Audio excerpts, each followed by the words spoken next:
جاہر رضی اللہ عنہ اور حضرت ابو بکر صدیق رضی اللہ عنہ عبداللہ بن زبیر کا حال نقل کرتے ہیں کہ جب وہ نماز میں کھڑے ہوتے تو ایسا معلوم ہوتا تھا کہ ایک لکڑی گڑی ہوئی ہے، یعنی بالکل حرکت نہ ہوتی تھی، ہلتے نہیں تھے۔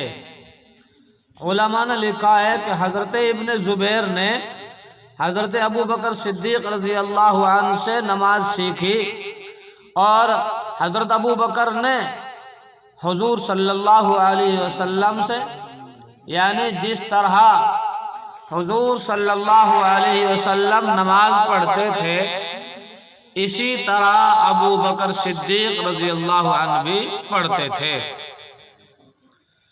اور اسی طرح عبداللہ بن زبیر ثابت رحمت رضی اللہ عنہ کہتے ہیں کہ عبداللہ بن زبیر کی ایک نماز ایسی ہوتی تھی کہ گویا ایک لکڑی گاڑ دی گئی ہو، ایک جگہ یعنی لکڑی گڑی ہوئی ہو۔ ایک شخص کہتے ہیں کہ ابن زبیر جب سجدہ کرتے تو اس قدر لمبا ہوتا اور بے حرکت ہوتا کہ چڑیا آ کر کمر پر بیٹھ جاتی۔ بعض مرتبہ اتنا لمبا رکوع کرتے کہ تمام رات صبح تک رکوع ہی میں رہتے۔ بعض اوقات سجدہ اتنا لمبا ہوتا کہ پوری رات گزر جاتی۔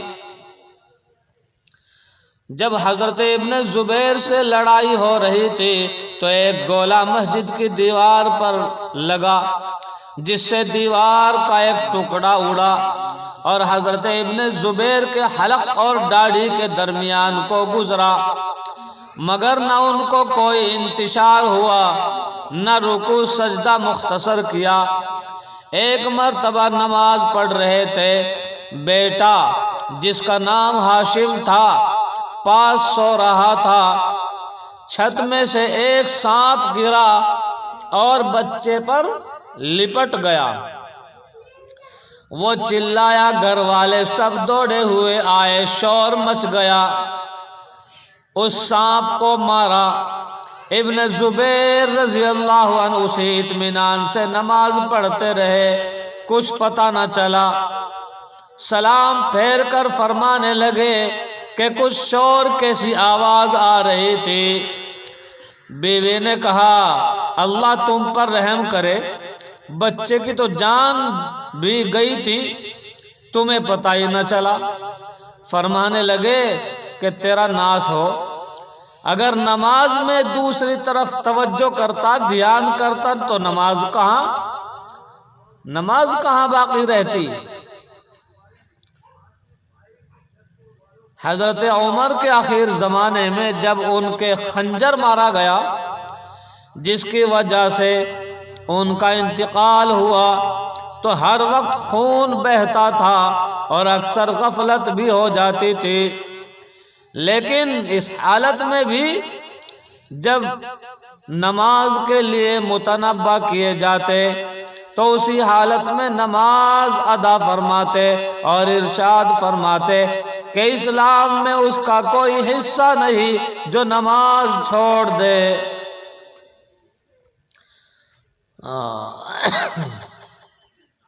حدیث کیا کہہ رہی؟ اسلام میں اس کا کوئی حصہ نہیں جو نماز چھوڑ دے۔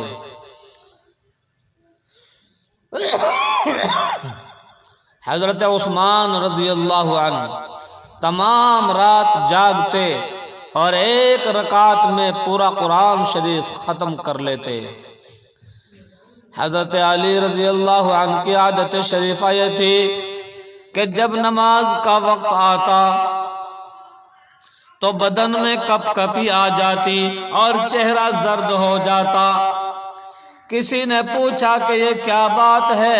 فرمایا کہ اس امانت کا وقت ہے جس کو اللہ جل شانہ نے آسمانوں اور زمینوں اور پہاڑوں پر اتارا، تو وہ اس کے تحمل سے عاجز ہو گئے اور میں نے اس کا تحمل کیا ہے۔ خلف بن ایوب سے کسی نے پوچھا کہ تمہیں نماز میں مکھیاں پریشان نہیں کرتی؟ فرمایا کہ فاسق لوگ حکومت کے کوڑے کھاتے ہیں اور حرکت نہیں کرتے اور اس پر فخر کرتے ہیں اور اپنے صبر و تحمل پر اکڑتے ہیں کہ اتنے کوڑے مارے میں ہلا تک نہیں۔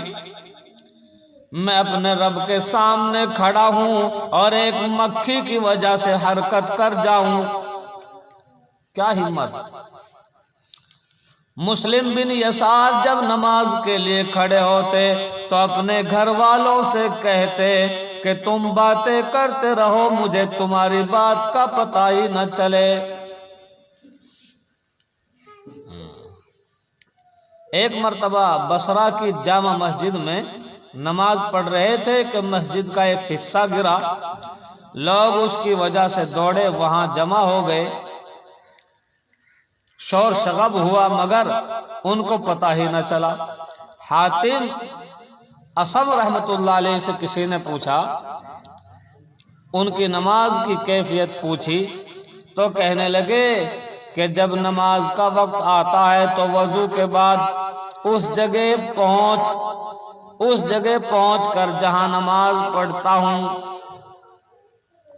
تھوڑی دیر بیٹھ جاتا ہوں کہ بدن کے تمام حصے میں سکون پیدا ہو جائے، پھر نماز کے لیے کھڑا ہوتا ہوں، اس طرح کہ بیت اللہ کو اپنی نگاہ کے سامنے سمجھتا ہوں اور پل صراط کو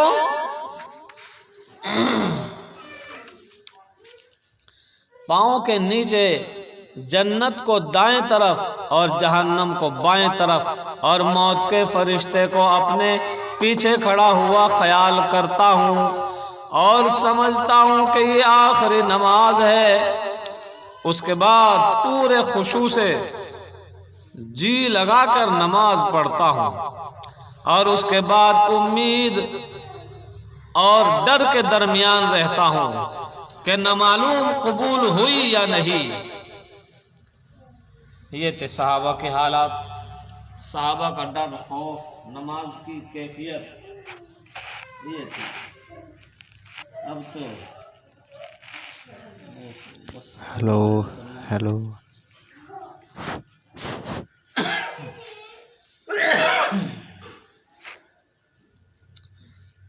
نبی کریم صلی اللہ علیہ وسلم کا ارشاد ہے کہ قیامت میں سب سے پہلے نماز کا حساب کیا جائے گا۔ اگر نماز اچھی اور پوری نکل آئی تو باقی اعمال بھی پورے اتریں گے، اور اگر وہ خراب ہو گئی تو باقی اعمال بھی خراب نکلیں گے۔ حضرت عمر رضی اللہ عنہ نے اپنی خلافت کے زمانے میں ایک اعلان سب جگہ کے حکام کے پاس بھیجا تھا کہ سب سے زیادہ محترم شان چیز، یعنی سب سے بہتر چیز میرے نزدیک نماز ہے۔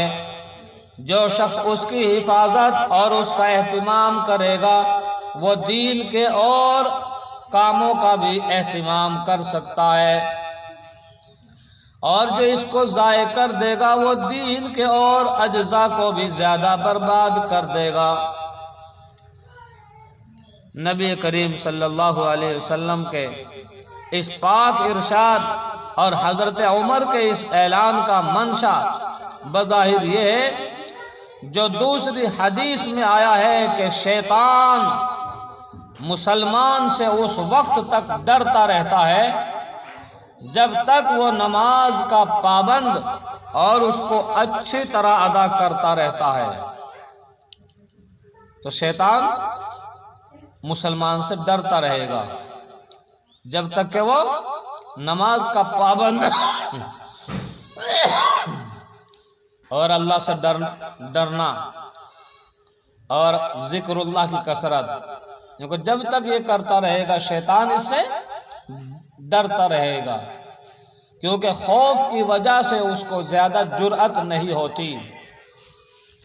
لیکن جب وہ نماز کو ضائع کر دیتا ہے تو اس کی جرأت بہت بڑھ جاتی ہے، اس کی ہمت بڑھ جاتی ہے، اور اس آدمی کو گمراہ کرنے کی امنگ پیدا ہوتی ہے، اور پھر بہت سے مہلکات اور بڑے بڑے گناہوں میں اس کو مبتلا کر دیتا ہے۔ اور یہی مطلب ہے حق سبحانہ و تقدس کے ارشاد ان الصلاۃ تنہی عن الفحشاء والمنکر کا، جس کا بیان قریب ہی آ رہا ہے۔ ہلو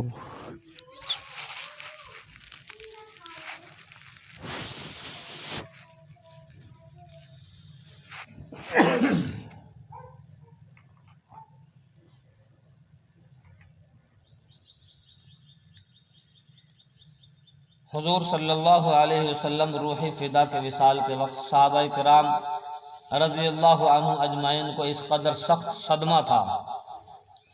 جب اللہ کے رسول صلی اللہ علیہ وسلم دنیا سے رخصت ہو گئے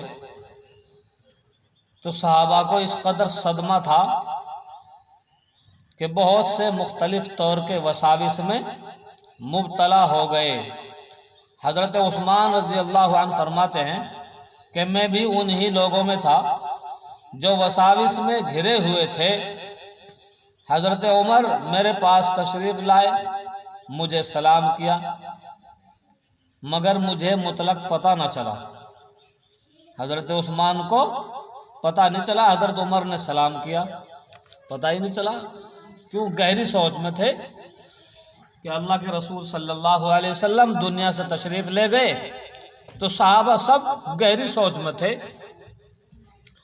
حضرت ابو بکر رضی اللہ عنہ سے شکایت کی حضرت عمر نے کہ عثمان بھی بظاہر خفا ہیں کہ میں نے سلام کیا، انہوں نے جواب بھی نہ دیا۔ اس کے بعد دونوں حضرات اکٹھے تشریف لائے اور سلام کیا، اور حضرت ابو بکر نے دریافت فرمایا کہ تم نے اپنے بھائی عمر کے سلام کا بھی جواب نہ دیا۔ کیا کہا؟ دیکھو، تم نے اپنے بھائی عمر کے سلام کا جواب بھی نہ دیا، کیا بات ہے؟ میں نے عرض کیا میں نے تو ایسا نہیں کیا۔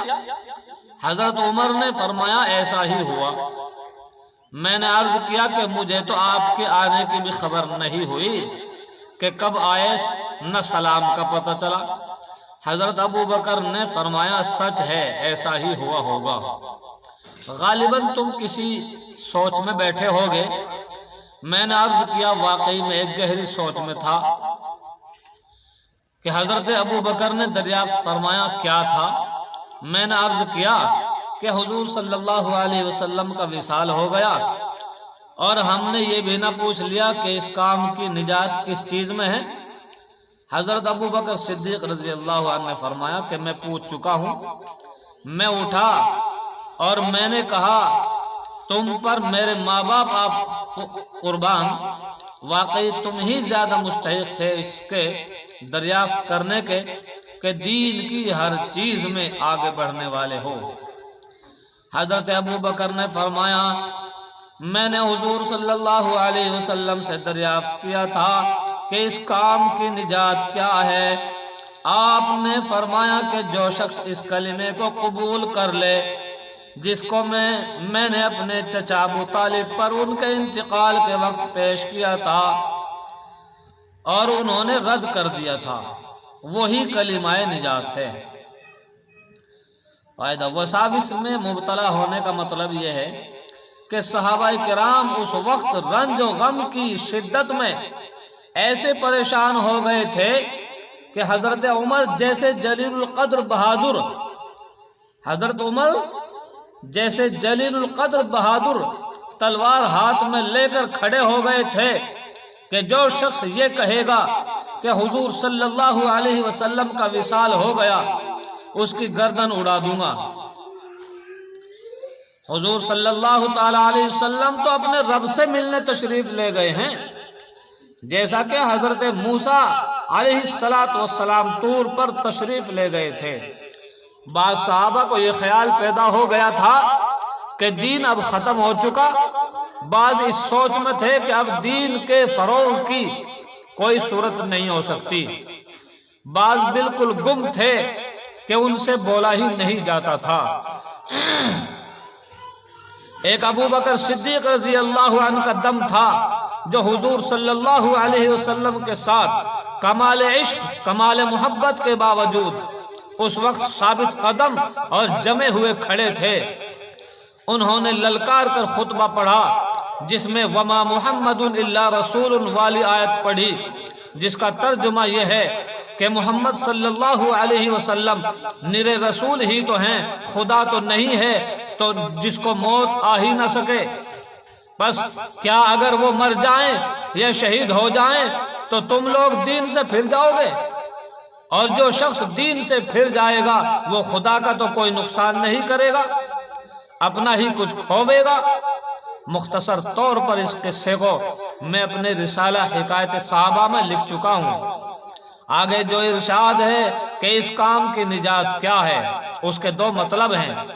ایک یہ کہ دین کے کام تو بہت سے ہیں،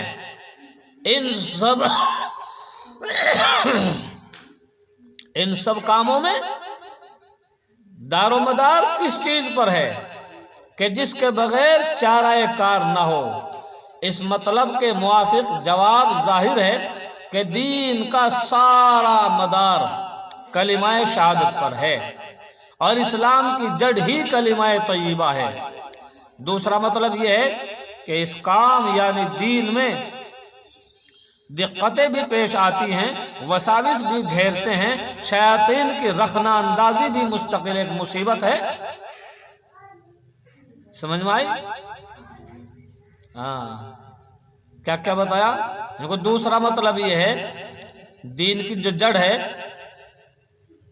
کلمہ شہادت، اور دوسرا مطلب کیا ہے کہ یہ ہے کہ یعنی اس کام میں یعنی دین میں دقتیں بھی پیش آتی ہیں۔ کوئی دین کا کام کرتا ہے تو اس کے سامنے دقتیں آتی ہیں، کوئی کچھ کہتا ہے، کوئی کچھ کہتا ہے، رکاوٹیں پیدا ہوتی ہیں، وساوس بھی گھیرتے ہیں، یعنی دل میں وسوسے بھی آتے ہیں کہ لگ رہا چل چھوڑ۔ شیطان کی رخنہ اندازی بھی ایک مستقل مصیبت ہے۔ شیطان بھی دل کے اندر پتہ نہیں کیا کہ خیالات پیدا کرتا ہے، یہ بھی ایک مصیبت ہے۔ دنیاوی ضروریات بھی اپنی طرف کھینچتی ہیں، دنیا کی ضرورتیں یعنی کھیتی باڑی، دکان، روپے، نوکری، پیسہ، یہ ساری چیزیں اپنی طرف کھینچتی ہے، یہ بھی ایک مصیبت ہے۔ اور اگر نفس اور شیطان کے دھوکے میں ہی پڑے رہے اور اس آلکر اور سستی میں ہی زندگی گزار دی،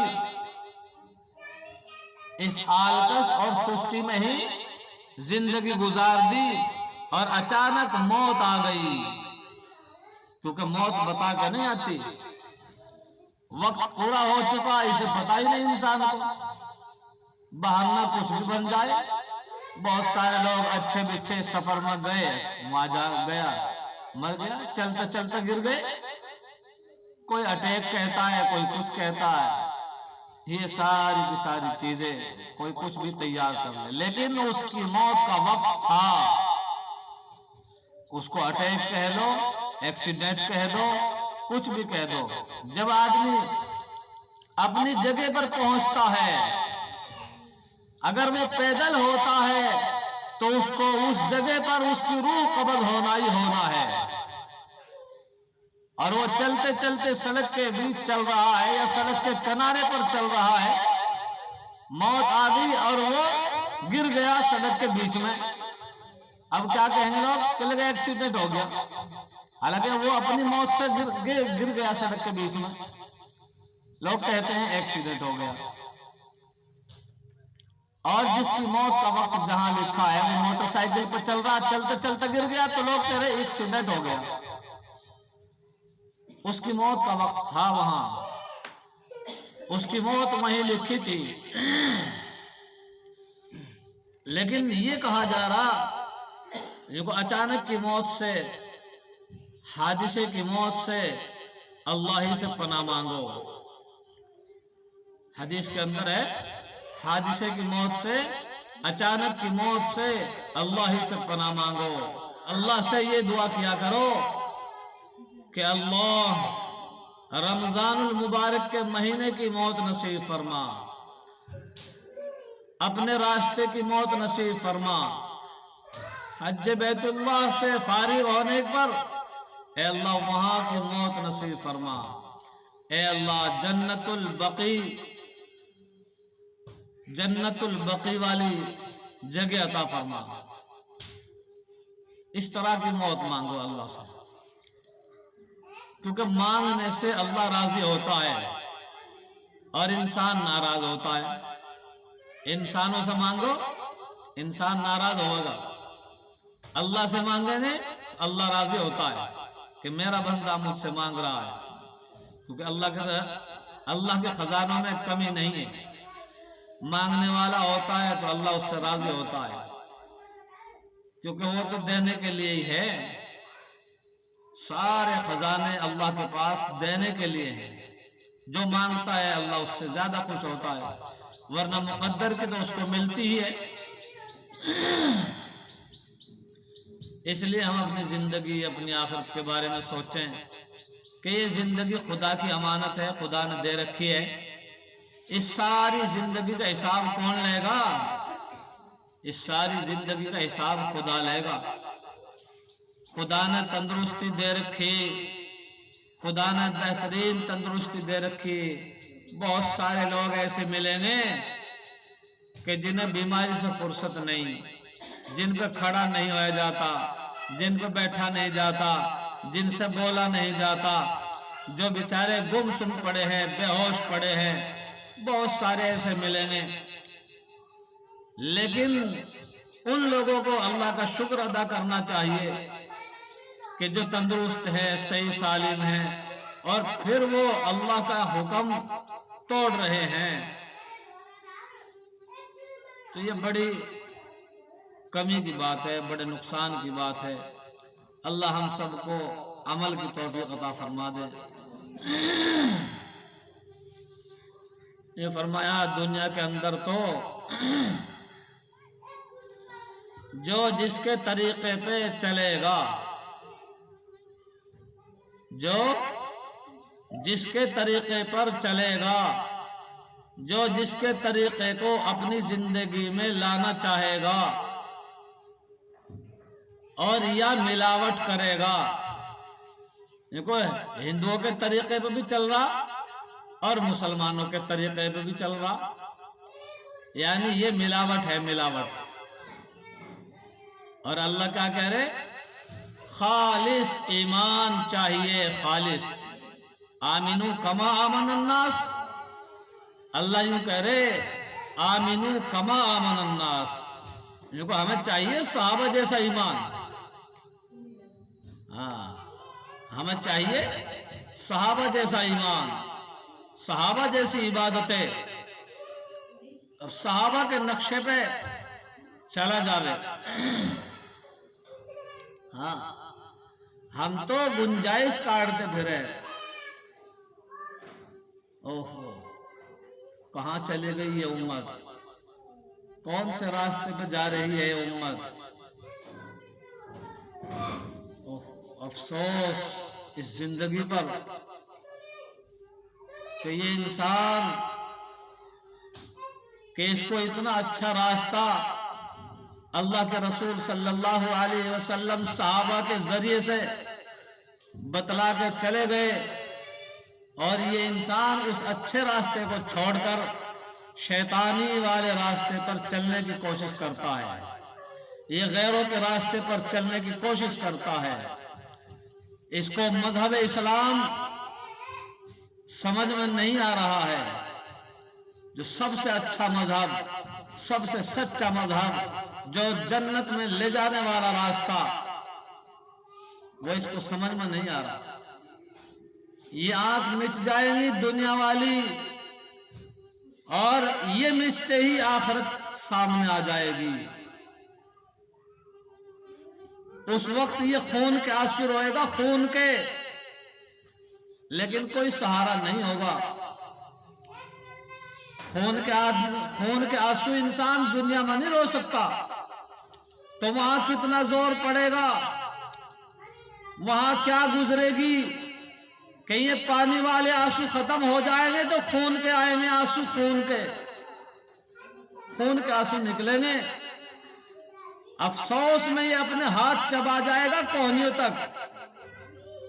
یوں لکھا یہ اپنے ہاتھ کوہنیوں تک چبا جائے گا، کوئی سہارا نہیں ہوگا۔ ایک انگلی چبا کے تو دیکھو آدمی دنیا میں پتہ لگ جائے گا، لیکن وہاں ایسی مصیبت اور آفت ہوگی کہ کوہنیوں تک ہاتھ چبا جائے گا، لیکن ہاتھ چبانے سے کام نہیں چلے گا۔